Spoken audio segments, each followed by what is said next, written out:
ஹல்லேலூயா. தேவனுக்கு மகிமை உண்டாவதாக. இந்த நாளில் நாம் மீண்டும் ஒரு முறை தேவ சமூகத்திலே கூடி அவரை மகிமைப்படுத்தும்படியாய் ஆண்டவருடைய பரிசுத்த ஆவியானவர் நமக்கு தருகிற வார்த்தைகளை தியானிக்கும்படியாய் தேவன் தந்த கிருபைக்காய் நான் தேவனுக்கு துதி செலுத்துகிறோம். இயேசுவின் நாமத்திலே அன்பின் வாழ்த்துக்கள். ஹல்லேலூயா. யோவான் சுவிசேஷம் 16ஆம் அதிகாரம் 33ஆம் வசனத்தில், யோவான் 16:33, என்னிடத்தில் உங்களுக்கு சமாதானமாக உண்டாயிருக்கும் பொருட்டு இவைகளை உங்களுக்கு சொன்னேன். உலகத்தில் உங்களுக்கு உபத்திரவம் உண்டு, ஆனாலும் தைரியமாக இருங்கள், நான் உலகத்தை ஜெயித்தேன். ஹல்லேலூயா. இயேசுவனுடைய வாழ்க்கையை நீங்கள் பார்த்தால், அவர் பிறந்தபோது ஒரு சத்திர தொழுவத்தில் பிறந்து அவரை கொலை செய்ய முயற்சி நடந்து ராத்திரியோடு ராத்திரியாக எகிப்துக்கு எடுத்துக்கொண்டு ஓடி போனார்கள் என்ற செய்தி உண்டு. ஊழியத்துக்கு வந்து ஞான ஸ்நானம் பெற்று பரிசுத்தாவி பெற்று அவர் தேவாலயத்தில் ஜப ஆலயத்தில் நின்று பிரசங்கித்த போது, அதாவது நான் மேசியாவாய் வந்திருக்கிறேன், அந்த வார்த்தை இன்றைக்கு நிறைவேறியது என்று சொன்ன உடனே அவரை பிடித்து அந்த உயர்ந்த மலையிலிருந்து கீழே தள்ளி கொலை செய்யும்படி இழுத்து கொண்டு போனார்கள் என்ற செய்தி உண்டு.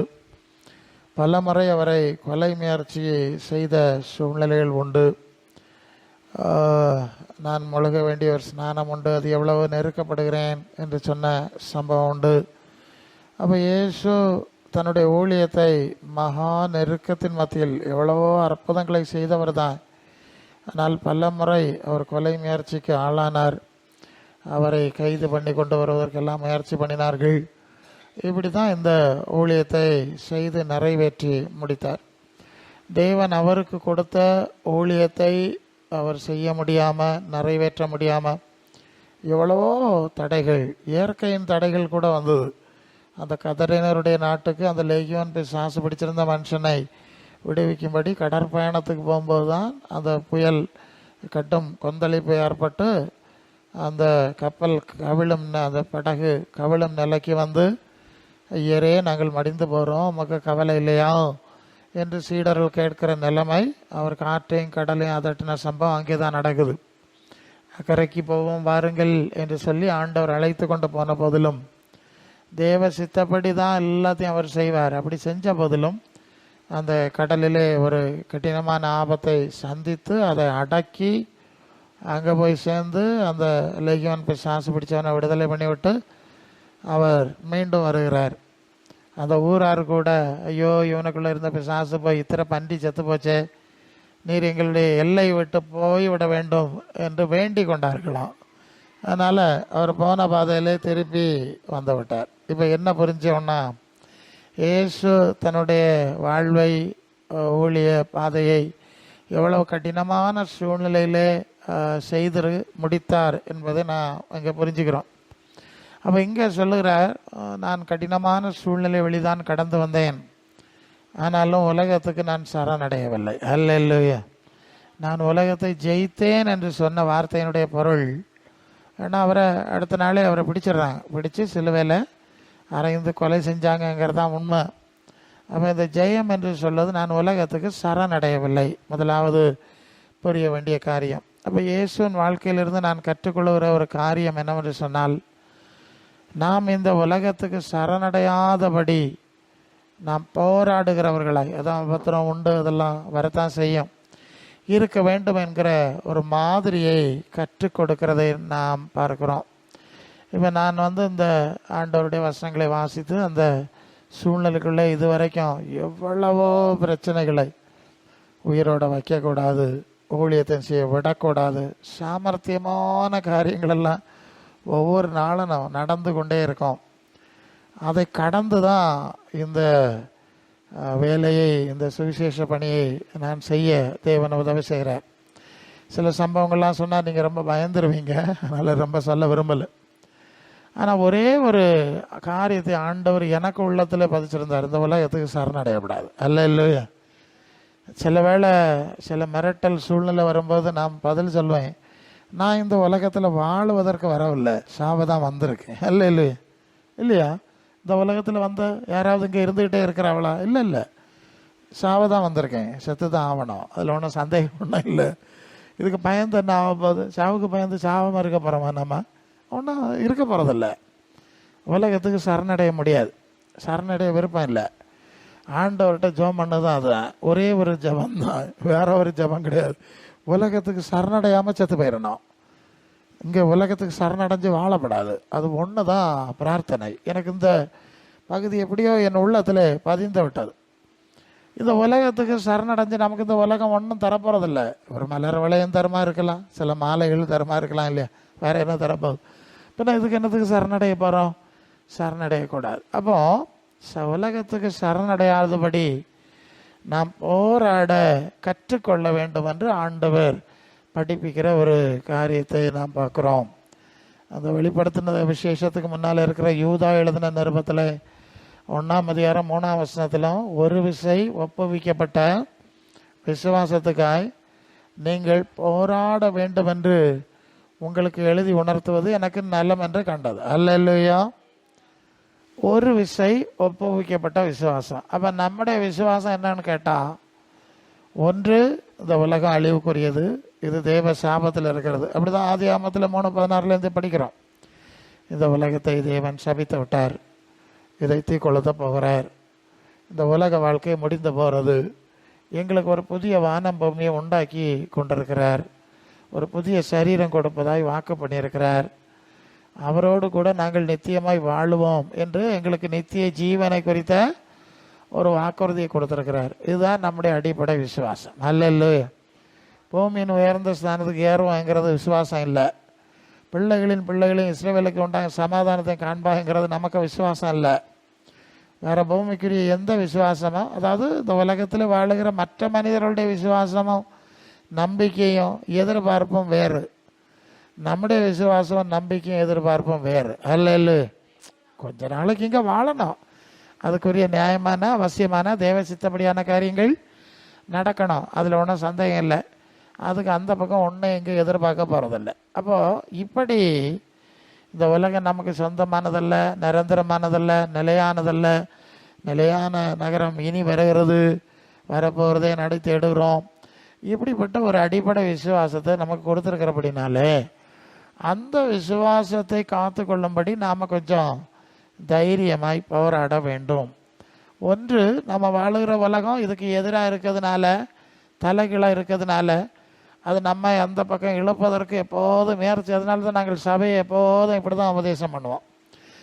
நம்ம பார்க்குற உலகம் நம்ம இதுக்கு நேர் தலைகீழான ஒரு நிலைக்கு நம்ம இழுத்து கொண்டு போகும்படி எத்தனையோ மோசடி வித்தைகளை காட்டுகிறது, கவர்ச்சிகளை காட்டுகிறது, ஏமாத்துவத்தை காட்டுகிறது. நம்ம அடிக்கடி நாம் சிந்தித்திருக்கிறோம், அதுக்கு நடுவில் நாம் இருக்கிறோம். ஸோ இப்போது நாம் நம்முடைய விசுவாசத்தை காத்து கொள்ளும்படி நாம் போராட வேண்டும் என்பதை விளங்கி கொள்ளுகிறோம். இப்போ கொலோசியர் 1ஆம் அதிகாரம் 28-29, கொலோசியர் 1:28-29 வசனத்தை படிங்க.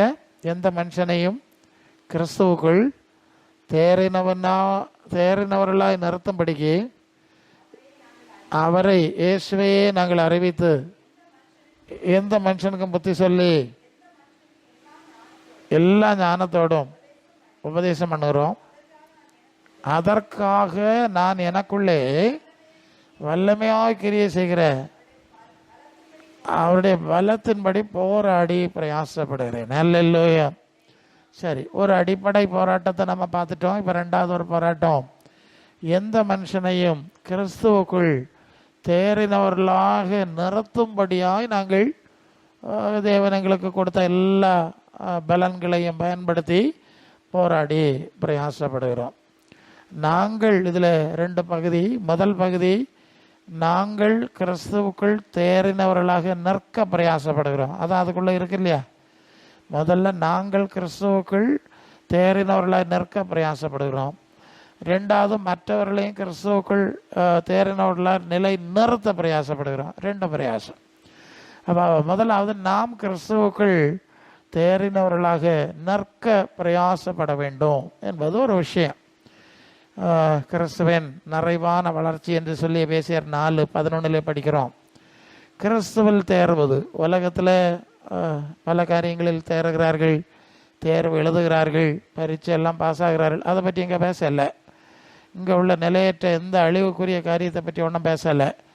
நாங்கள் நிலையான நித்திய ஜீவனாகிய கிறிஸ்துவுக்குள்ளே வளர்ந்து பூரணப்படும்படி தேரும்படி முதலாவது பிரயாசப்படுகிறோம். லோகா 6:40 தேறினவன் எவனும் குருவை போல இருப்பான் அப்படின்னு வாசிக்கிறோம். கிறிஸ்து ஒருவரே உங்களுக்கு குருவாக இருக்கிறார் என்று இயேசு சொன்னார். அப்போ நம்முடைய பிரயாசம், நம்முடைய போராட்டம் கிறிஸ்துவுக்குள் அவருடைய தன்மையில் சாயலில் பூரணமாய் தேர்வதற்கான போராட்டம் என்பதை நாம் இங்கே முதலாவது கவனத்தில் நினைவிலே கொள்ள வேண்டும். உலகத்துக்குரிய காரியங்கள்லாம் ரெண்டாவது தான். அது ஒரு அவசியம், ஒரு அளவு தேவை.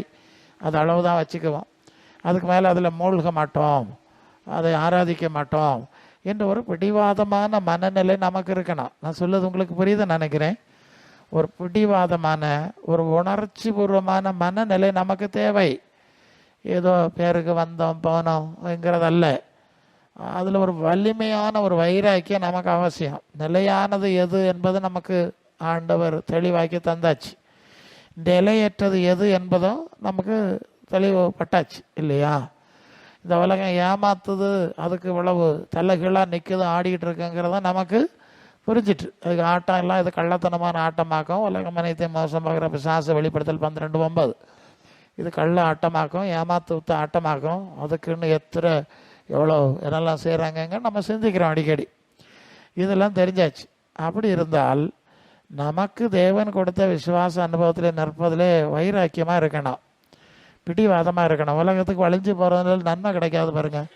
உங்களை தள்ளி கீழே போட்டு மிதிச்சுக்கிட்டு அது சிரிச்சுக்கிட்டு இருக்கோம் இல்லையா? உங்களை தள்ளி போடுவது வரைக்கும் தந்திரமாக பேசி, கவர்ச்சியாக பேசி, அப்படி இப்படி பேசி என்ன செய்யணும்? எப்படியாவது தள்ளி போடணும், அவ்வளோதான் பிரச்சனை. அதுக்கு வித்த அவ்வளோவுமே. அப்புறம் தள்ளி போட்டு கீழே விழுந்த பிறகு அதை சவிட்டி கழுத்தில் மிதிச்சுக்கிட்டு சிரிச்சுக்கிட்டு நிற்கும் உலகம் இல்லையா? அநேகர் இந்த உலகத்தினுடைய தந்திரங்களை புரிந்து கொள்ளாமல் அதுக்கு பின்னால் போய் சரணடைஞ்சு பிறகு பல்ல காட்டிக்கிட்டு நிற்க வேண்டியதான் இல்லையா? அது ஒரு சாமர்த்தியமான வேலை. இதை நாம் புரிந்து கொண்டு நாம் இந்த உலகத்துக்கு சரணடையாதபடி நமக்கு ஒரு உணர்வு இருக்கணும். நான் எனக்கு ஆண்டவர் கற்றுத்தந்த அனுபவத்தை வச்சான்னு சொல்ல, எப்போ பார்த்தாலும் மைண்டு ஒரு வைராக்கியமான இதில் தான் நிற்கும் அல்ல. எங்கே போனாலும், யாருக்கிட்ட பேசினாலும், என்ன சூழ்நிலையில் இருந்தாலும் என் மனசில் ஒரு வைராக்கியம் இருந்துக்கிட்டே இருக்கும் அல்ல. அது பிரசங்கமார்கிட்ட பேசினாலும் சரி தான், சபையில் பிரசங்கம் பண்ணாலும் சரி தான், பிரசங்கம் பண்ணுவேன் அப்படியே நிதானமாக பிரசங்கம் பண்ணேன். எனக்கு மைண்டு வைராக்கியமாக இருக்கும் அல்லையோ. பல சந்தர்ப்பத்தில் நான் பல சூழ்நிலையில் சுற்றி வந்தாலும் எந்த சூழ்நிலையிலும் ஒட்ட மாட்டேன், ஓடிக்கிட்டே நடந்துருவேன், சுற்றிக்கிட்டே போவேன். பாஸ்டர்மாரெலாம் சொல்லுவாங்க, ஒன்றும் ஒட்ட மாட்டீங்க போல இருக்கேன். நாங்களும் விசுவாசியை தானே. இருக்கட்டும், நீங்கள் விசுவாசி தான். 1 யோவான் 1:3 சொல்லுது, எங்களுடைய ஐக்கியம் பிதாவோடும் அவருடைய குமாரனாக இயேசு கிறிஸ்துவோடும் இருக்கிறது. இதுதான் எனக்கு முதல் ஸ்டேட்டஸ். அதுக்கு பிறகு தான் நீங்கள் எல்லாம் நேராகவே சொல்லிடுவேன் இல்லையா? எனக்கு ஐக்கியம் பிதாவோடும் அவருடைய குமாரனாக இயேசுவோடும் இருக்கிறது. அதுக்கு பிறகுதான் நீங்கள். அந்த ஸ்தானத்துக்கு உங்களை யாரையும் விட மாட்டேன் இல்லையா? என்னோட பழகிறவர்களுக்கு எல்லாருமே தெரியும், அந்த ஸ்தானத்தை விட்டு கொடுக்க முடியாது, நீங்களும் விட்டு கொடுக்க முடியாது இல்லையா? அது தேவையில்லை. நீ நிலையற்றான் தானே, நீ நேற்று வந்தவன் தானே. ஆமாம், அந்த லூக்கா 10:42 மரியாள் தன்னை விட்டு எடுபடாத நல்ல பங்கை, அதில் ஒரு வைராக்கியம் இருக்கணும். அப்போ அந்த பக்கம் தள்ளி நெல். அப்பனா இருந்தாலும் சரிதான், அம்மை அப்படி தான் கடந்து வந்திருக்கேன். யார் அங்கே தள்ளி நெல்லுடா, அங்கே தள்ளி நெல். உங்கள் ஸ்தானத்தில் நெல். அம்மா என்ன அம்மைக்கு ஸ்தானத்தில் நெல், அப்பா என்ன அப்பனுக்கு ஸ்தானத்தில் நெல், அண்ணன் தம்பின்னா அதில் நெல். எனக்கு ஆண்டவருக்கு ஸ்தானத்தை எடுக்க வராத. இப்போ புரியுதா உங்களுக்கு? ஆண்டவருக்கு ஸ்தானத்தை எடுக்க நீ ஒன்றை விட முடியாது. அப்படிங்கிற ஒரு பிடிவாதமான மனநிலை உள்ளவன். அது ஆண்டவர் எனக்கு படித்து தந்த ஒரு அனுபவம் அல்ல. ஆசைய போகிறது கிடையாது. இதுதான் சரின்னா அதான் செஞ்சுக்கிட்டு நான் போய்கிட்டே இருக்கணும். உங்களுடைய பாராட்டு எனக்கு தேவையில்லை, உங்கள் மரியாதை ஒன்றும் எனக்கு தேவை கிடையாது. இது எத்தனை நாள் நீங்கள் மரியாதை அடிப்பீன்னு எனக்கு நல்லா தெரியும். நான் ஒன்றும் ஏமாளியும் கிடையாது, கோமாளியும் கிடையாது என்று என் மனசு எனக்குள்ள சொல்லும். புரியுதா நான் சொல்லுது? நமக்கு ஒரு வைராக்கியம் வேணும் இல்லையா? வைராக்கியம். நீங்கள் யாக்கோபு 4:4-5 உலக ஸ்நேகம் விபச்சாரிகளே, உலக ஸ்நேகம் தேவனுக்கு விரோதான பகை என்று அறியீர்களா? தேவனுக்கு பகைஞ்சனாக இருக்கிறவன், ஆமாம், உலகத்துக்கு ஸ்நேகிதனாக இருக்கிறவன் தேவனுக்கு பகைஞ்சனாக இருக்கிறான் எழுதியிருக்கு. அடுத்த வசனம் வாசிங்க. நம்மில் வாசமாக இருக்கிற ஆவியானவர் எப்படி இருக்கிறாரா? அந்த வார்த்தை நம்மிடத்தில் வைராக்கிய வாஞ்சை உடையவராக இருக்கிறார் என்று வேத வாக்கியம் வீணாய் சொல்லுகிறது என்று நினைக்கிறீர்களா? அப்போ நமக்குள்ளே இருக்கிற ஆவி பயங்கர பவர்ஃபுல் ஆவியாக்கும். அது வைராக்கியம் பிடிச்ச ஆவியாக்கும். இப்போ புரியுதா அவங்களுக்கு? அது உண்மை. அது வைராக்கியம் பிடிச்ச ஆவி. உலகத்துக்கும் வேற எதுக்கும் அந்த ஆவி சரணடையவும் செய்யாது, நம்ம சரணடைய விடவும் செய்யாது. அல்லையா? நம்ம சரணடைய விடாது. நான் சில வேளை சில சந்தர்ப்பத்தில் சொல்லியிருக்கேன், சில காரியம் அப்படி சரன்னு வார்த்தைகள் விழுந்துடும். பாஸ்டர் மன்னிச்சிருங்க, எனக்குள்ள இருக்கக்கூடிய சாதனம் கொஞ்சம் சக்தி வாய்ந்த சாதனம். இப்போ புரியுதா? நான் சமரசம் எடுத்தாலும் அது சமரசம் பண்ண விடாது. இல்லையா?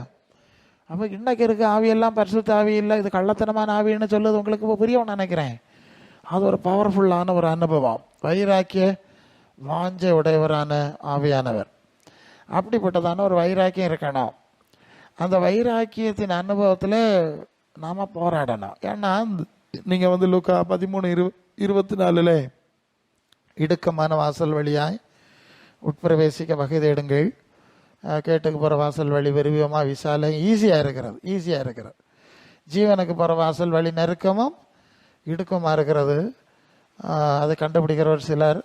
அநேகர் உட்பிரவேசிக்க வகை தேடினாலும் 13:24 சரிதானே அது? அநேகர் உட்பிரவேசிக்க வகை தேடினாலும் அவர்களால் கூடாமல் போகும். சரிதானே? அந்த சப்ஜெக்டை பாருங்கள். இதில் போனோன்னு அநேகருக்கு விருப்பம் இருந்தாலும் அது போக விடாது. ஒவ்வொன்றா ஏதாவது தடங்கல் பண்ணிக்கிட்டே இருக்கும். நான் ஒரு உண்மையை சொல்லுகிறேன், நீங்கள் ஆண்டவருடைய காரியத்தில் வைராக்கியமாக நடந்து பாருங்கள், அப்போ தான் இதை நீங்கள் உணர்வீர்கள். அது ஒரு பிரச்சனையும் வராது. ஆண்டவருடைய காரியத்தை மட்டும் விசுவாசித்து வைராக்கியமாக நடக்க ஆரம்பிச்சிட்டா எல்லா பிரச்சனையும் வந்துக்கிட்டே இருக்கும். ஏன்னா நம்ம சாத்தானுடைய நெட்வொர்க்குக்கு நடுவில் இருக்கிறோம். அல்லையா? இது தேவனுடைய நெட்வொர்க் இல்லை. இங்கே உள்ள எல்லா சிஸ்டம், இங்கே உள்ள எல்லா நெட்வொர்க்கும் உலகத்தின் அதிபதியாகிய பிசாசனுடைய கண்ட்ரோலில் இருக்குது, கட்டுப்பாட்டில் இருக்குது. அதான் மனுஷரை குறித்து எச்சரிக்கையாக இருங்கள்னு ஆண்டவர் சொன்னார். காட்டி கொடுத்துருவாங்க இல்லையா?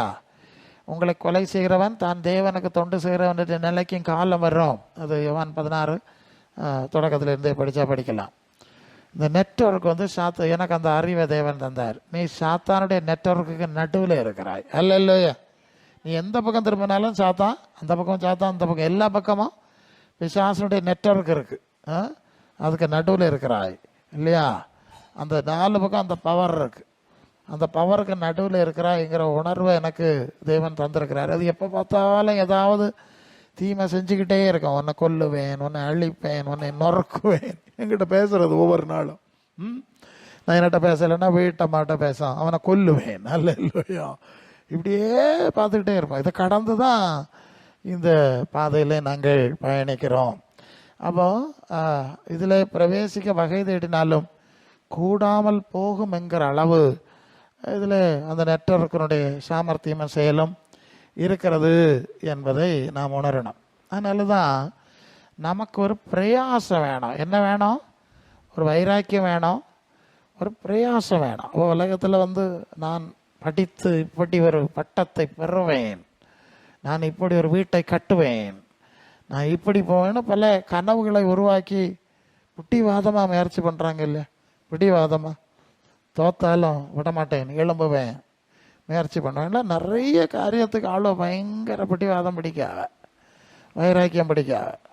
அதுக்கு எவ்வளோ உழைக்கிறாவ, கட்டினமாட்டு எவ்வளவு தியாகங்கள் பண்ணுகிறார்கள் இல்லையா? சில காரியத்தை சாதிக்க.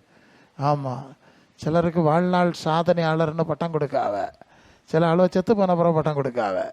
அந்த ஆள் உலகத்தில் இருக்கும்போது பட்டத்தை கொடுக்கல, அப்படியெல்லாம் செய்ய ஆகலாம். ஸோ இப்படியெல்லாம் ஒரு பிரயாசம் இருக்குது. அப்போது அவர்களுடைய அறிவு, விசுவாசம், அவருக்கு தன்மைக்கு காரியங்களுக்கு பிரயாசப்பட்டாவே இல்லையா? அப்போ நம்ம எப்படி பிரயாசப்படணும்? பிரயாசப்படுத்தலாம். நீங்கள் கிறிஸ்தவ மார்க்கத்துக்கு பிரயாசம் கிடையாது. ஏன்னா அவிய நினைக்கிறது எல்லாம் கிருபை, சும்மா இலவசமாக கிடைக்கும்னாக்கும். ஒரு கள்ள போதனை நான் அவங்களை வழக்கி இருக்கிறேன். அப்படி எல்லாம் சும்மா சிலுவக்கெல்லாம் சிலுவகளியாகும் இப்படின்னு தலைகளாக்கி மோசடி ஆக்கி விட்டதுனால ஒரு பிரயாசம் இல்லாத ஆளுது கிறிஸ்தவ மார்க்கத்தார் தான். மற்ற மார்க்கத்தாருக்கு அது கொஞ்சம் வைராக்கியம் இருக்குது இல்லையா? அவனுக்கு வைராக்கியம் இருக்குது, பிடிவாதமாக இருக்குது. நாங்கள் நிறைய சூழ்நிலைகள்லாம் சுற்றி வரும்போது தெரியும். மற்ற ஜனங்கள் செருப்பு போடாமல் எவ்வளவு தூரம் நடக்கிறார்கள், பனியிலும் மழையிலும் வைராக்கியம் இருக்கிறார். நம்ம ஆளுகளுக்கு அந்த வைராக்கியம் வேண்டாம், அறிவுக்கேற்ற வைராக்கியமாக இருக்கணும் இல்லையா? ஒன்றும் கிடையாது. சும்மா இயேசு ரத்தம் கிருபை இலவசம் இப்படி இருப்பாங்க. ஸோ அப்படி இருக்கக்கூடாது, ஒரு வைராக்கியம் வேணும். போராடம்னா கடினமாக உழைக்கக்கூடிய, சண்டைக்கு போகிறத பற்றி பேசலை, போராடி தீவிரமாய் உழைக்கக்கூடிய அந்த கடின உழைப்பை குறிப்பிடுகிற ஒரு வார்த்தை என்பதை நீங்கள் அறிந்திருக்க வேண்டும். உங்களுக்கு அந்த உழைப்பு இருக்கா, பிரயாசம் இருக்கா? அது நீங்கள் தான் யோசிச்சுக்கிடணும். சரியா?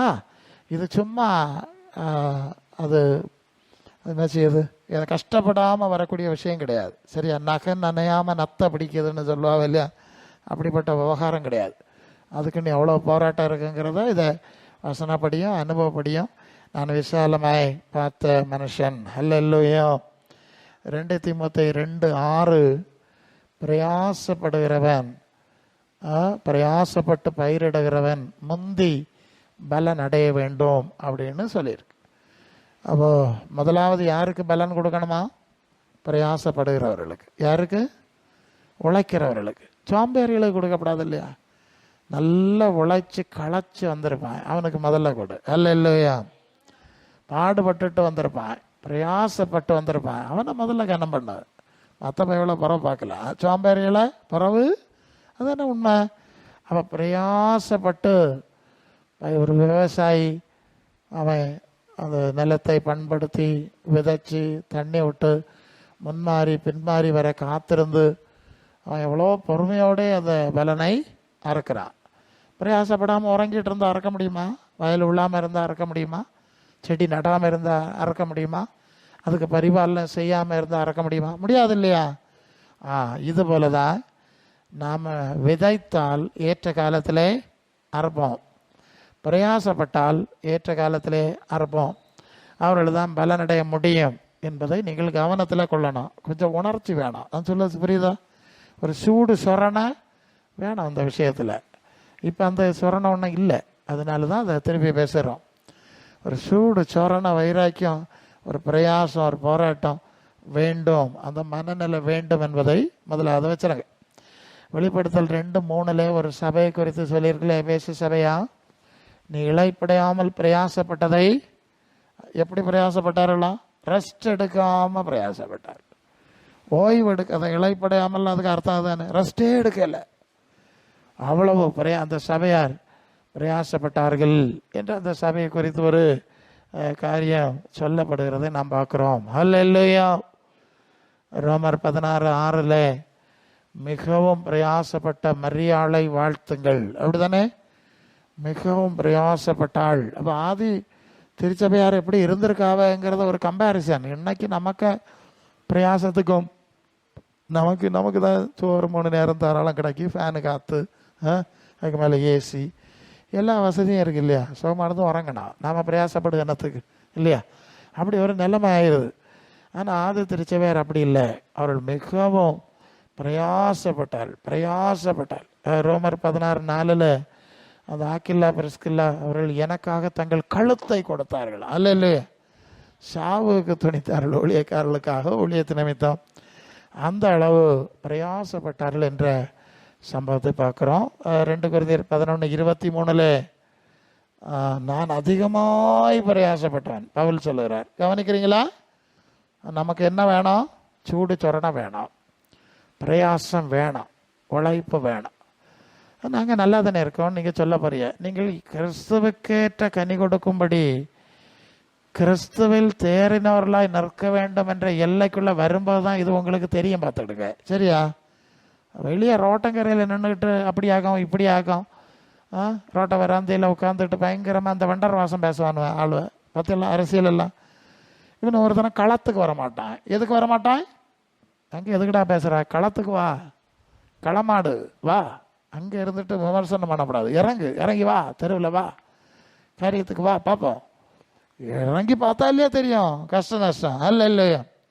அப்படியே இன்னைக்குள்ள சூழ்நிலை சென்று கொண்டிருக்கிறது. நாம் அப்படி இருக்கக்கூடாது. அல்லேலூயா. யோவான் 12:24 கோதுமை மணியானது சாகா வாசிங்க. கோதுமை மணியானது 12:24 யோவான். சொல்லுகிறேன், கோதுமை மணியானது சாகாவிட்டால் தனித்திருக்கும், செத்ததே ஆகில் மிகுந்த பலனை கொடுக்கும். நீங்கள் வாழ்க்கை சூழ்நிலையில் கடந்து வந்தவங்களெல்லாம் கேட்டு பாருங்க. பெருசங்கியார் நாங்கள் பட்ட பாடம் அந்த காலத்தில் என்கிட்ட சொல்லியிருக்காங்க. வயசான தாத்தாக்கள் சொல்லுவாங்க, இப்போ தான் உங்களுக்கு எல்லாத்துக்கும் எந்திரம் வந்துட்டு இல்லையா, அந்த புல்டவுசர் வந்துட்டுது, வயறு கிளச்சிக்கு எந்திரம், அறுக்குக்கு எந்திரம், எல்லாத்துக்கும் எந்திரம். சும்மா ஒன்றுமே நின்றுட்டு இருந்தா. அன்னைக்கு அப்படி இல்லை, எவ்வளவு கடினமாக வேலை செய்தான், சம்பளமாக உண்டு சொல்லுப்பா. அதில் இவ்வளவு கஷ்டப்பட்டு வேலை செய்தது. இன்னைக்கு வேலை செய்ய மாட்டான், 9 மணிக்கு வருவான், 4 மணிக்கு அப்படின்னுட்டு அப்படி அங்கே சுற்றி இங்கே சுற்றி செல்ஃபோனை பார்த்து தான் வேலை செய்வான்வேன். 1000 ரூபா முடிஞ்சோடனே குறைஞ்சது 1000 இல்லையா, அதுக்குள்ள சம்பளம் இல்லைன்னு நினைக்கிறேன் கொடுக்கணும். பழைய ஆளு சொல்லுவாங்க, காலையிலே போகிறது பயங்கர கஷ்டம், சம்பளமாக உண்டு, கிடச்சதை வாங்கிக்கிடணும். அவ்வளவு பிரயாசப்பட்டோன்னு அவங்களுடைய பிரயாசத்தை சொல்லி நான் கேட்டிருக்கிறேன். இல்லையோ ஆச்சரியமாக இருக்குது, எப்படி இவ்வளவு பிரயாசப்பட்டாருன்னு தெரியாது. அப்படி கடினமாக பிரயாசப்பட்டவங்க உடலே வலிமையாயிரும். எங்களுக்கு வயல் நிலங்கள் இருந்து முன்னால் அந்த வயலில் வேலை செய்கிறதுக்கு ஆள் விடுவாங்க, அந்த அரு வெட்டுதுன்னு சொல்லுவாங்க. இந்த நெல் நடுறதுக்கு சில வேலையெல்லாம் இருக்கும். நான் கொஞ்சம் துடுக்கான வாலிபன், நானும் கொஞ்சம் சுறுசுறுப்பான ஆள். நானும் ஒரு மண்வட்டி எடுத்துக்கிட்டு அங்கே போய் வெட்டுது. அவைய அங்கே வெட்டிக்கிட்டு இருப்பா, நான் ஒரு சைடு வெட்டு. இந்த ஆசாமிகள் நிதானமான மணிக்கணக்காக வெட்டுவார்கள். எனக்கு தோணும், இந்த வயசான காலத்தில் அந்த ஆளுகளுக்கு இவ்வளோ பல இருக்கு, நமக்கு முடியல. அவ்வளவு தூரம் பிரயாசப்பட்டு அவங்கள்ட்ட உடல் வலிமை ஆயிடுச்சு. நம்ம எப்போதாவது செய்யறது இல்லையா, முடியாது. கொஞ்சம் நேரத்தில் வெட்டிடுவோம், கொஞ்சம் இருந்தாலும் அவங்களுக்கு ஒத்தோன்னா நம்ம நின்றுட முடியாது. அதை நான் ப்ராக்டிக்கலாக பார்த்துருக்கேன். அது ஒரு தனி கிருபை தான். இல்லையோ அவருடைய கடின பிரயாசம் அவருடைய உடல்லையே ஒரு வலிமை ஏற்படுத்தியிருக்கிறார். சரி, அப்போ நாம் கொஞ்சம் சாகணும் பாருங்க. எதுக்கு? கிறிஸ்துவன் நிறைவான வளர்ச்சி அல்லது தேரின் அனுபவத்தை அடைவதற்கு சாவணும். கொஞ்சம் கீழே இறங்கி பார்த்தா தான் அதுக்கு அனுபவங்கள் தெரியும். இப்போ நம்ம இறங்கி பார்க்காம இருக்கிறதுனால நமக்கு அந்த உணர்ச்சி தெரியலை. அப்போ செத்தது ஆகில் அது பலனை கொடுக்கும். அப்போ பாடுபட்டு தான் பலனெல்லாம் அடைந்திருக்கிறார்கள் என்று பார்க்குறோம். முகத்தின் வேர்வையால் ஆகாரம் செய்வாய். அது மாதிரி தான் நம்முடைய ஆவிக்குரிய ஜீவியத்திலும் ஒரு உழைப்பும் முயற்சியும் பிரயாசமும் நமக்கு தேவன் கொடுக்குற அறிவு அல்லது பலத்துக்கு ஏற்றபடி இல்லையா, நமக்கு என்ன பலன் கொடுக்குறாரோ அதுக்கேற்ப அதிகபட்சம் பிரயாசப்படக்கூடிய அந்த மனநிலை நமக்கு இருக்கணும். சோம்பேறித்தனம் இருக்கக்கூடாது.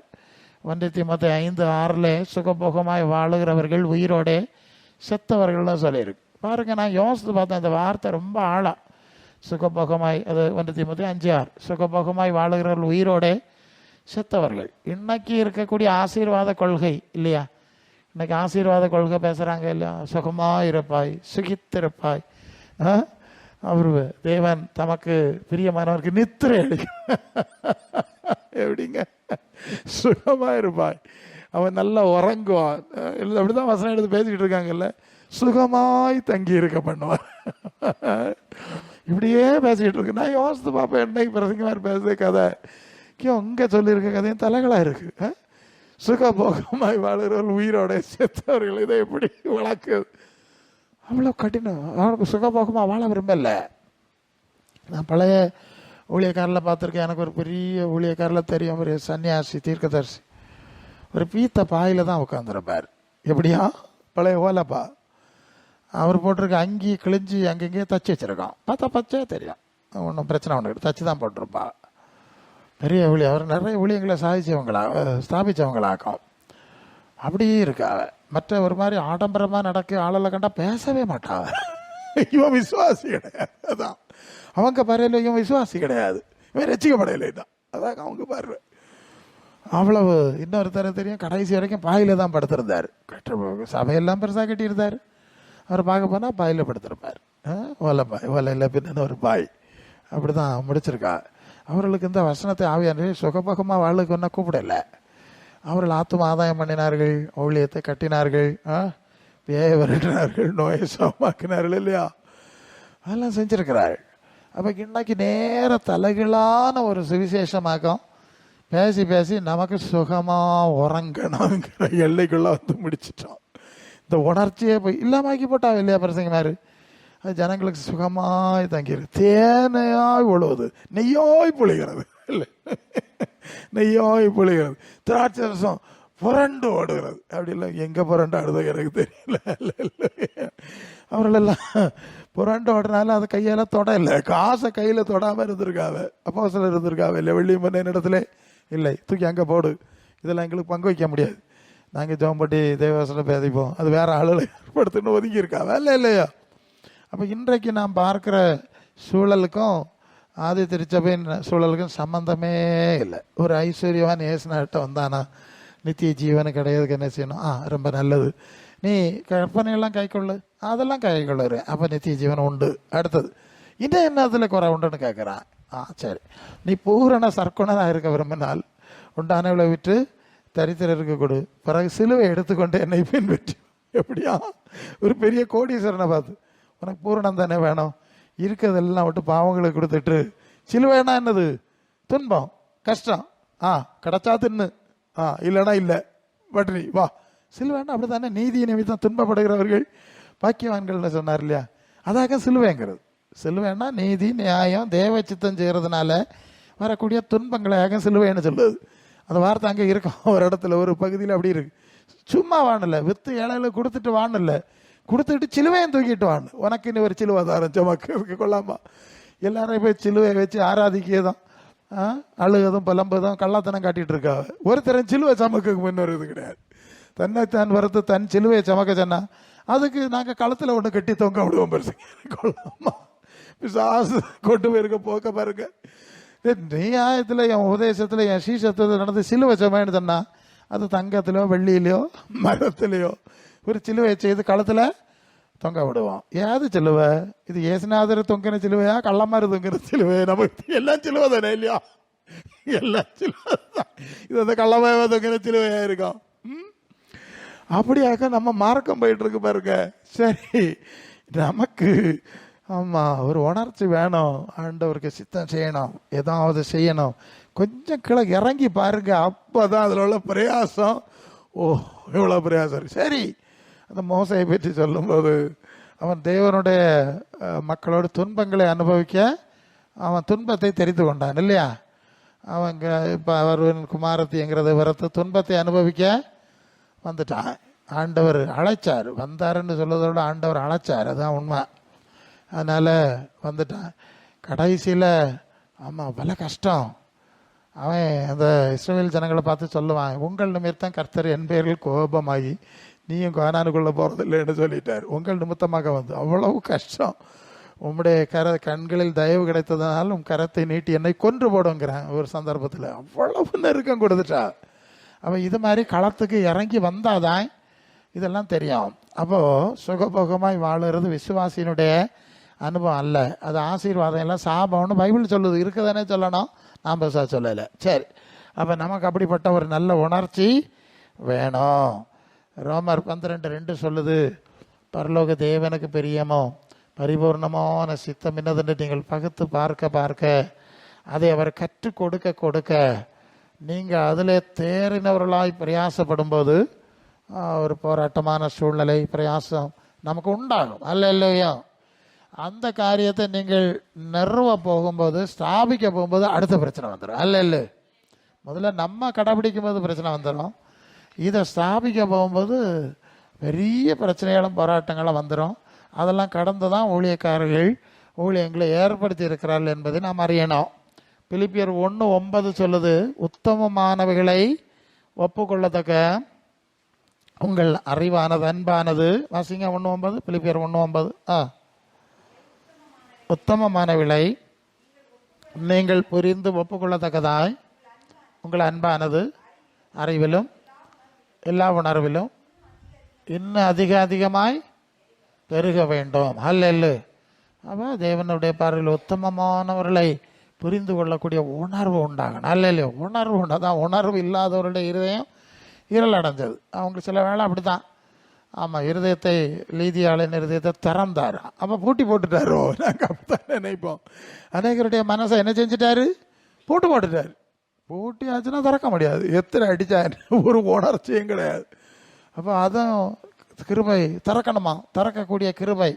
அதை திறந்து விட்டால் தான் திறக்குமா. அப்போ சிலருக்கு அப்படி கிருபை இருந்தான். விசுவாசத்துக்கு கீழ்ப்படிய பண்ணத்தக்கதான தேவ கிருபையை எங்களுக்கு அளித்திருக்கிறார். அப்போ சில அழைப்பையும் தந்திருக்கிறாருன்னு பவுல் சொல்லுவார். அப்போ விசுவாசத்துக்கு கீழ்ப்படியத்தக்கதான ஒரு கிருபை அந்த ஊழியக்கார இடத்துல அப்போ சில இருந்து. ஏன்னா அவர்கள் சுகபகமாய் வாழுகிறவர்கள் அல்ல, அவர்கள் தியாகிகள். அந்த வார்த்தை இருக்குல்ல, அவர்கள் தியாகிகளாக இருந்ததுனால அவர்களுக்கு இருந்த பவர் எதிரில் இருந்த உணர்ச்சி இல்லாத ஆளுகளுக்கும் உணர்ச்சியை உண்டாக்கிட்டு அல்ல இருதய கடினங்களை உடைச்சி போட்டு அவங்களுக்குள்ள இருந்த அந்த தியாக பவர், ஒரு பவர் இருந்துங்க. இந்த பவர் எதிரில் இருக்க ஆளை சரணடைய பண்ணிட்டு விசுவாசத்துக்கு கீழ்ப்படிய பண்ணிட்டு ஆண்டவ மாதிரி ரசிக்கப்படுறதுக்கு என்ன செய்யணும்? அந்த சிறைச்சாலைக்காரன் சொல்ல இல்லையா, வந்து விழுந்துட்டாங்க அல்ல. இனி யோவானுக்கிட்ட யோவான் ஒரு அற்புதமும் செய்யலை, ஒரு அற்புதம் செய்யலை இல்லையா. அவன்கிட்ட வந்து தங்கள் பாவங்களை அறிக்கையிட்டு ஞான ஸ்நானம் பெற்றாருன்னு இருக்கு. இன்னைக்கு அற்புதம் நடக்குது, அது எங்கேயாவது இப்படிப்பட்ட காரியம் நடக்கா? ஐயா நான் பெரிய பாவி, பாவங்களை அறிக்கையிட்டு யாராவது மனம் திரும்பாளோன்னா அது இப்போ பார்க்க முடியலை. முன்னாலே இருந்தது. இன்னைக்கு அது ஒன்றுமே கிடையாது. பிரசங்கிமாருக்கு குறை இல்லை, பிரசங்கத்துக்கு குறை இல்லை, லட்சக்கணக்கில் ரூபாய்க்கு செலவு குறவில்லை, ஜனங்கள் கொணப்படலை. இவங்களுக்குள்ள அந்த தியாகம் இல்லை, இவங்களுக்குள்ள அந்த பவர் இல்லை. பழைய காலத்தில் மைக் இல்லை, ஒன்றும் இல்லை, தியாகம் இருந்தது. ஒரு ஆள்கிட்ட 10 நிமிஷம் பேசினா அந்த ஆள் மனம் திரும்பி இருக்கும் அல்ல இல்லையா, அந்த ஆள் குணப்பட்டிருக்கோம், அந்த ஆள் சரணடைஞ்சிருக்கும். அதான் விஷயம். அப்படி ஒரு பவர் செயல்படும். அதுதான் தேவ கிருபைன்னு சொல்லியிருக்கு. விசுவாசத்துக்கு கீழ்ப்படிய பண்ணத்தக்க தேவ கிருபை அவர்களுக்குள்ளிருந்து வெளிப்பட்டது என்ற வசனத்தை நாம் பார்க்க முடியும். அல்லேலூயா. அப்படி ஒரு வல்லமையான அனுபவம் அன்றைய ஊழியக்காரர்களுக்குள்ளே இருந்தது என்பதை நாம் அறிந்து கொள்ள முடியும். ஹல்லேலூயா. அப்போ ஒரு நமக்குள்ள ஒரு தியாகத்தின் அனுபவம் இருந்தால் மட்டும்தான் அது மற்றவங்களுக்குள்ளும் அது வலிமையான தாக்கத்தை உண்டாக்குகிறது என்பதை நாம் புரிந்து கொள்ள வேண்டும். ஹல்லேலூயா. அந்த வலிமையான அனுபவம் நமக்குள்ள வராட்டா, ரோமர் 1:7 படிங்க. அது ரோமர் 1:7 அந்த வசனம். ரோமர் 1:7 நான் இங்கே ரெஃபர் பண்ணேன் இதுக்கு முன்னால். நிமித்தம் விசுவாசத்துக்கு கீழ்ப்படிய பண்ணும் பொருட்டு எங்களுக்கு கிருபையையும் அப்போஸ்தல ஊழியத்தையும் அருளி செய்திருக்கார். போதும். விசுவாசத்துக்கு கீழ்ப்படிய பண்ணுகிற ஒரு கிருபை. இப்போ புரியுது இல்லையா? அவர்கள் அப்படிப்பட்ட தியாகிகளாக இருந்ததுனால அவர்கள் எதிரில் நிற்கிறவர்கள் விசுவாசத்துக்கு கீழ்ப்படிஞ்சிருவாங்க, சரணடைஞ்சிருவாங்க. அப்படி ஒரு பவர். அதுக்கு என்ன காரணம்னா அவருடைய தியாகமான வாழ்க்கை. ஹல்லேலூயா. நம்ம வாழ்க்கை எப்படி இருக்குங்கிறத கொஞ்சம் நம்ம சோதிச்சு பார்க்கணும்ல. அவர்கள் தாங்கள் கிறிஸ்துவில் தேர்ந்தவர்களாக நிற்கிறதுக்கு எதையும் இழப்பதுக்கு தயாராகி விட்டார்கள் இல்லையா. பவுல் சொல்வார், எல்லாவற்றையும் விட்டேன், நஷ்டம் என்று விட்டேன், குப்பையுமாக எண்ணுகிறேன். எப்படியாயின அந்த கிறிஸ்துவின் மரித்தோர் உயிர்த்தெழுதல் கொப்பான ஒரு உயிர்த்தெழுதல் அடையும்படி நான் எல்லாம் எதையும் இழக்க தயாராகி விட்டேன். அல்ல பேதுரு சொல்வார், எல்லாவற்றையும் விட்டோம், எதையும் விட தயாராகிட்டோம். ஆண்டவர் சொல்வார், பரலோக ராஜ்யம் நிலத்தில் பகிர்ந்திருக்கிற பொக்கிஷத்துக்கு ஒப்பா இருக்கிறது. ஒருவன் அதை அறிஞ்சிக்கிட்டோன்னா என்ன செஞ்சான்? தனக்குள்ள எல்லாவற்றையும் விற்று அந்த நிலத்தை வாங்குறான். ஏன்னா அதுக்குள்ள ஒரு பெரிய பொக்கிஷம் இருக்கும். இது மாதிரி அவ்வளவு தூரம் எதற்கும் அவர்கள் தயாராகி விட்டார். எதையும் என்ன அசைப்பதில்லை, நான் மறிப்பதுக்கும் தயாராக இருக்கிறேன்னு பவுல் சொல்லிடுவார். அந்த அளவு அதுக்கு தயாராகி விட்டார். அவங்க மனநிலையை அதனால தான் அவர்கள் ஆத்துமாக்களை ஆதாயம் பண்ண முடிஞ்சது. அந்த கிருபை அவர்கள் அப்போஸ்தல கிருபைன்னு சொன்னாலே என்னன்னு சொன்னால், ஜனங்களை சத்தியத்துக்கு கீழ்ப்படிய பண்ணுகிற ஒரு விதமான அங்கீகாரம். ஒரு கிருபை இருக்குல்ல அவங்கள்ட்ட. அற்புதம் செய்கிறதில்ல, அற்புதம் செஞ்சு வாங்கிட்டு எத்தனையோ பேர் குணப்படாமல் போயிருக்காவ தெரியுமா? அவங்களுக்கு நடந்துகிட்டே இருக்குது. அற்புதங்களுக்கு குறையில்லை, ஒருத்தரம் குணப்படலை, கூட்டத்துக்கே வரையில்லை. நாங்கள் நிறைய ஊழியங்களை பார்த்தா பாஸ்டர் மாதிரி சொல்லுவார், இங்கே நடந்த அற்புதத்துக்கு குறையில்லை பிரசங்கியார், எல்லாரும் வந்தால் இது மாதிரி 4 சபை கட்டணும். அவர் மாட்டாவளே திருப்பி போயிடுவார். அற்புதங்கள் வேண்டான்னு சொல்லலை. ஆனால் அற்புதத்தை தாண்டி விசுவாசத்துக்கு கீழ்ப்படிய பண்ணுகிற ஒரு கிருபை இருக்குது. அது ஒரு அற்புதமான ஒரு அற்புதம் செய்யாவிட்டாலும் அந்த ஆளு குணப்பட்டுரும். அப்படி ஒரு விஷயம் இருக்கிறது. இது அந்த தியாகமான வாழ்க்கை, மேலான சிந்தை, பரலோக தேவனுக்கு பிரியமானதை சிந்தித்து அதில் தீவிரமாய் செயல்படுகிற தன்மை, உத்தமமானவர்களை ஒப்புக்கொள்ளத்தக்க அந்த உணர்வின் நிலை எல்லாம். பிலிப்பியர் 4:8 கடைசியாக, என் சகோதரரே, உண்மை உள்ளவைகள், ஒழுக்கம் உள்ளவைகள், கற்புள்ளவைகள், நீதி உள்ளவைகள், அன்புள்ளவைகள், அவைகளே சிந்தித்து கொண்டே இருங்கள். அப்போ கிறிஸ்துவில் தேர்ந்தவர்கள் ஆக வேண்டும் என்றாலும், மற்றவர்களை தேர்ந்தவர்களாக நிறுத்தணும்னாலும் இந்த விஷயத்தில் நமக்கு நல்ல ஒரு அனுபவம் இருக்கணும் இல்லையா? இல்லையா? நமக்கு அனுபவம் இல்லைன்னா எப்படி கொடுப்பிய? இன்னைக்குள்ள அநேகருக்கு இந்த அனுபவங்கள் இல்லை, அவங்களுக்கு அனுபவம் இல்லை, அதனால கொடுக்க முடியலை. அப்போ நாம் அந்த அனுபவத்தை அடையும்படி நமக்கு ஒரு உணர்ச்சி இருக்கணும், பிரயாசம் இருக்கணும், போராட்டம் இருக்கணும். இதுக்கு விரோதமான காரியங்களுக்கு சரணடையக்கூடாதுங்கிற ஒரு வைராக்கியமான பிடிவாத மனநிலை இருக்கணும். அப்படி நாம் போராட கற்றுக்கொள்ள வேண்டும். அநேக வேத வசனங்களை கேட்கிறீர்கள், நீங்கள் சிந்திப்பீர்கள், அதங்க கிடக்கட்டும், அதில் நமக்கு என்னது பிரசங்கி மாதிரி கொள்ளலாம். இப்படி ஏதோ வந்தாலும் அதுக்கு ரொம்ப இடம் கொடுக்காம போயிடுறோம். இப்போ எனக்கு கேரக்டர் நேர தலைகளை, இதுதான் சரின்னா தலைகளாக நிற்பேன், அதுதான் செஞ்ச பிறகு தான் அடுத்தது 2ல் 1 பார்த்துக்கலாம். ஒருத்தர் மற்றவர்களை பார்க்கறதில்லை, எனக்கு சரி இது உறுதிப்பட்டாச்சு, கன்ஃபார்ம் ஆயிடுச்சுன்னா இட்ஸ் ஓகே, முடிஞ்சு போச்சு, யாரும் தகர்க்க முடியாது, அதை செஞ்சுக்கிட்டு தான் அடுத்து வேற ஒன்றும் செய்ய மாட்டேன், முடியாது, இதுதான் எனக்கு வேணும், இதுதான் செய்யணும், அவ்வளோதான், இதுதான் சரி, கருத்தை நிச்சயம். அப்படி வந்ததுனால தான் கொஞ்சம் உங்களுக்கு இதை பேச எனக்கு முடியுது, சும்மா பேசலை, இல்லையா? ஒரு அனுபவம் இருந்து ஆண்டவர் வசன அறிவே தந்தார், பேச முடியுது. 1 Corinthians 15:58 படிங்க. 58, கர்த்தருக்குள் நீங்கள் படுகிற பிரயாசம் விரதாவாக இராதென்று அறிந்து நீங்கள் அசையாதவர்களாய் பிரயாசப்படணும். அசையாதவர்களாகவும் உறுதிப்பட்டவர்களாகவும் கர்த்தருக்கு ஏற்ற கிரியையிலே பெறுகிறவர்களாக இருக்கணும். அப்போ கர்த்தருக்குள் ஒரு பிரயாசம் இருக்கிறது, அதில் நீங்கள் வளர்ந்து கொண்டு தான் இருக்கணுமே தவிர ரிவர்ஸில் போக முடியாது. ஏன்னா இது விரதம் இல்லை, இது வேஸ்ட் இல்லை, இதுக்கு பலன் இருக்குது. அதான் நம்ம மேலே பார்த்துட்டோம். நமக்கு கொடுக்கப்பட்ட விசுவாச வாக்குத்தத்த மேலே உள்ள விசுவாசத்தில் நம்ம தெளிவாக இருக்கிறோம், நமக்கு ஒன்றும் சந்தேகம் கிடையாது. அந்த தெளிவும் உறுதியும் நிச்சயம் இருந்தால் நம்ம தைரியமாக செயலாற்ற முடியும். என்ன அடிப்படையில் உங்கள் ஆவியானவர் உங்களுக்குள்ளே பேசுகிறாருன்னு எனக்கு தெரியல. நமக்கு ஒரு சூடும் சொரணையும் வேணும், கொஞ்சம் உணர்ச்சி வேணும், கற்று புரிஞ்சதை செய்யக்கூடிய மனநிலை வேணும். செஞ்சால் தான் அடுத்த காரியங்கள் அவர் பேசுவார். அல்ல இல்லையா? சும்மா அப்படியே வந்துட்டு போகிற மாதிரி இருக்கக்கூடாது. நாளுக்கு நாள் உங்களுக்குள்ள வளர்ச்சி தெரியாண்டாமா? செடியை நட்டு தண்ணியை ஊற்றும், உரத்தை போட்டுருக்கோம், செடி வளர இல்லைன்னா என்ன செய்யுது? ஒரு நாளும் காய்ச்சல் இல்லைன்னா என்ன செய்யுது? அப்படி இருக்க முடியாது. வளர்கிறவர்களாய், கன்னி கொடுக்கிறவர்களாய், அது என்ன நடந்தோன்னு நீங்கள் பார்த்துக்கணும் இல்லையா? இத்தனை வருஷம் ஆச்சு, எவ்வளோ காலம் இப்படி போறிய, அதெல்லாம் சிந்திச்சு வளர்ந்துருக்கேனா, எல்லாம் வந்திருக்கா, வைராக்கியம் வந்திருக்கா, இன்னும் தத்தி தத்தி விழுந்து விழுந்து எழும்பிட்டு இருக்கேனா, இல்லை ஸ்டெடியாக போவேனா, ஒரு சுமடை தூக்கி தலையில் வச்சுட்டு நடக்க முடியுமா எனக்கு? இல்லையா? குழந்தையாக இருக்கும்போது வெயிட்டு குறவு, வளர்ந்த பிறகு ஒரு சாக்கை எடுத்துகிட்டு போயிடறாள். அப்போ இந்த நாளில் இந்த காரியங்களை கொஞ்சம் சிந்தித்து உலகத்துக்கு சரணடையாதபடி தேவ சித்தம் செய்வதில் தீவிரமாக இருக்கும்படி இந்த நாளில் நம்முடைய ஆண்டவர் அர்ப்பணித்தார், அப்போஸ்தலர்கள் அர்ப்பணித்தார்கள், ஆதி திருச்சபையார் அர்ப்பணித்தார்கள். அதுபோல் நாமும் அர்ப்பணித்து வாழும்படி கர்த்தர் இந்த வசனங்கள் மூலம் ஆசீர்வதிப்பாராக. ஆமென். சரி, ஜெபமானுங்க, எல்லாரும் ஜெபமானுங்க. ஹல்லேலூயா. தாழ்த்துங்க எல்லாரும். Jesus name. ஆண்டவரே, எத்தனை வருஷம் இப்படி வந்து போகிறோம், நிறைய வசனம் கேட்குறோம் இல்லையா?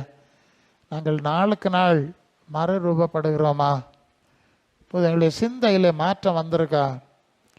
உள்ளான ரீதியிலும் புறம்பான ரீதியிலும் எங்கள் வாழ்க்கையில் மாற்றம் வந்திருக்கா? ஹல்லேலூயா. இல்லையா? அது நீங்கள் பார்க்கணும். எத்தனை வருஷம், எத்தனை சூழ்நிலை, எவ்வளவு செய்தி வந்தது போல இருக்கிறேனா, இல்லை கொஞ்சம் கொஞ்சம் எனக்குள்ள ஒரு அனல் உண்டாயிருக்கிறது, கொஞ்சம் அனல் உண்டாயிருக்கு பிரசங்கியாரே, நீங்கள் யோசிக்கணும். கொஞ்சம் பலன் வந்திருக்கு, கொஞ்சம் உற்சாகம், கொஞ்சம் முன்னால் போனணும், கொஞ்சம் வைராக்கியம் வந்திருக்கு. முன்னால் அப்படி உப்பிச்சப்பு இல்லாமல் தான் இருப்பேன். நீங்கள் என்ன சொல்ல போறீங்கன்னு நான் கேட்க விரும்பலை. நீங்கள் உங்களுக்கு தெரியும், உங்களை பார்க்கிற ஆண்டவருக்கு தெரியும். ஸோ அப்படி இல்லைன்னா அர்ப்பணிக்கணும். இன்னும் கொஞ்சம் நான் சூடு சொரணம் இல்லாமல் இருக்கிறேன், இன்னும் கொஞ்சம் தீவிரம், அனல், உப்பு, சாரம் உள்ளதாக இருக்கணும். சாரமற்று போனால் பலன் கொடுக்காது. ஆண்டவரே, பரிசுத்த பிதாவே, மகிமை உண்டாவதாக. இந்த நாளிலும் நாங்கள் உலகத்துக்கு சரணடையாதபடி தீவிரமான மனநிலை உள்ளவர்களாய், வைராக்கிய வாஞ்சிய உடையவர்களாய், கர்த்தரிடத்தில் கற்றுக்கொள்ளுகிறதிலும் வைராக்கிய வாஞ்சிய உடையவர்களாய், கர்த்தருக்கு ஏற்ற காரியங்களை கடைபிடிக்கிறதில் வைராக்கிய வாஞ்சிய உள்ளவர்களாய், கிறிஸ்துவில் தேறினவர்களாக நிற்கும்படி பிரயாசப்பட எல்லாருக்கும் உதவி செய்யும். நாங்கள் எவ்வளவு தேறுகிறோமோ அந்த அளவுக்கு மற்றவர்களையும் கிறிஸ்துவில் தேறினவர்களாய் நிறுத்த ஆண்டவர் கிரியை செய்ய பலன் தாரும், கிருபை தாரும். சுகபோகமாய் உறங்கி கொண்டு இருக்காம கர்த்தர் ஆசீர்வச்சிருக்கிறாருன்னு சொல்லிட்டு பீத்திக்கிட்டே இருக்காம, என்ன ஜெபிக்கலாமா, நான் சுவிசேஷத்தை அறிவிக்கலாமா, இல்லைன்னா வேற என்ன செய்யலாம் அப்படின்னு கௌதுமமணி நிலத்தில் விழுந்து சாகிறது போல தங்களையே சாகடிப்பதற்கு உன்னையே வரத்து விட்டால் ஊழியம் செய்திடலான்னு பாட்டு கேட்குறீங்கல்ல, அது மாதிரி இனி வர நாட்களில் இன்னும் கிரியை செய்ய நாட்கள் பொல்லாத விழா இருக்கிறனால காலத்தை இனி மரமையில் போய் நின்றுட்டு, ஐயே நான் இன்னும் திருப்பி கொண்டு விடுங்க, நான் நல்லா பிரயாசப்பட்டுருவேன், நான் இனி நல்லா உழைச்சிட்டு வரேன், இதெல்லாம் எனக்கு வேணாம்னு சொன்னால் திருப்பி வர முடியாது. இப்போமே எல்லாம் வெளிப்படுத்தியாச்சு, எல்லா தரிசனங்களையும் தந்தாச்சு. அல்ல நமக்கு தான் ஒரு உணர்ச்சி இல்லாமல் அப்படியே போயிட்டுருக்குறோம். அப்படி இராதபடி ஆத்துமாக்களை ஆதாயம் பண்ணது எப்படி எனக்கு சொல்லி தாரும். இந்த அனுபவம் தெரியாத எவ்வளோ ஆள் பக்கத்தில் இருக்கு. நான் என்ன செய்யணும்? ஆமாம், கர்த்தர் உங்களுக்குள்ளே அந்த கிருபையை தந்தாருன்னு சொன்னால் அவர்கள் விசுவாசத்துக்கு கீழ்ப்படிவார்கள். அல்ல தியாகிகளாய் தியாகமுள்ளவர்களாய் மாற ஆண்டவரே உதவி எல்லாருக்கும் உதவி ஊழியக்காரர்களை ஆசீர்வதியும். மூப்பர்கள், முதிர்ந்த தாய்மார், இளையவர்கள் எல்லாரும் உடைய கரத்தில் கொடுக்குறோம். அநேக வார்த்தைகளை நான் இங்கே பேசுகிறேன். உடைய வார்த்தைக்கு ஏற்றபடி இந்த ஊழியம் கன்னி கொடுக்கிற ஊழியமாக இருக்கும்படி ஆமாம், அதுதான் முக்கியம். ஆத்துமாக்களை ஆதாயம் பண்ணுகிற ஊழியங்களாக இருக்கும்படி ஆண்டவர் பலப்படுத்த வேண்டும் என்று நாங்கள் விரும்புகிறோம், பிரயாசப்படுகிறோம், நாங்கள் ஜெபிக்கிறோம். ஆண்டவரே ஹல்லேலூயா. இந்த நிர்விசாரம், குளிர்ந்த அனுபவம் அதெல்லாம் போய் ஒரு சரணையான அனுபவம் உண்டாகும்படி கர்த்தர் சபையில் கிரியை செய்யும், விசுவாசிகளுக்குள்ளே கிரியை செய்யும். ஆமாம், எனக்குள் கிரியை செய்கிற பலத்துக்கு ஏற்றபடி நான் போராடி பிரயாசப்படுகிறேன்னு சொன்னவர் தான் இந்த ஊழியத்தை இவ்வளவு தூரம் நிறைவேற்றினார். நமக்குள் கிரியை செய்கிற பலத்துக்கு ஏற்படி நாம் போராடி பிரயாசப்படணும். அல்லேலூயா. கர்த்தர் அப்படிப்பட்ட கிருபைகளை கொடுத்து நடத்தும்படியாய் ஜெபிக்கிறோம். ஊழியத்தின் தேவையில் சந்திக்கப்படட்டும். இந்த பிள்ளைகளுடைய போக்குவரவு பாதுகாப்பாய் அமையட்டும். எல்லா ஊழியக்காரர்களையும் ஊழியங்களையும் நாங்கள் நினைக்கிறோம். எல்லாரும் கனி கொடுக்கட்டும். எல்லாரும் நல்ல போராட்டத்தை போராடட்டும். உலகத்துக்கு சரணடையாமல் வெற்றி பெறட்டும். கர்த்தர் அப்படி செய்யும்படி ஜெபிக்கிறோம். எங்களை தாழ்த்துகிறோம். இந்த இரவு சமாதானமாக இருக்கட்டும். இயேசுவின் நாமத்தில் கேட்கிறோம் பிதாவே, ஆமென். ஆத்மாவே கர்த்தரை ஸ்தோத்திரி, உள்ளமே பரிசுநாமத்தை ஸ்தோத்திரி. ஆத்மாவே கர்த்தரை ஸ்தோத்திரி. கர்த்தர் செய்த சேலவாழ்வு மறவாதே. ஆமென். கர்த்தர் உங்களை ஆசீர்வதிப்பாராக. ஆமென். ஹல்லேலூயா. சரி.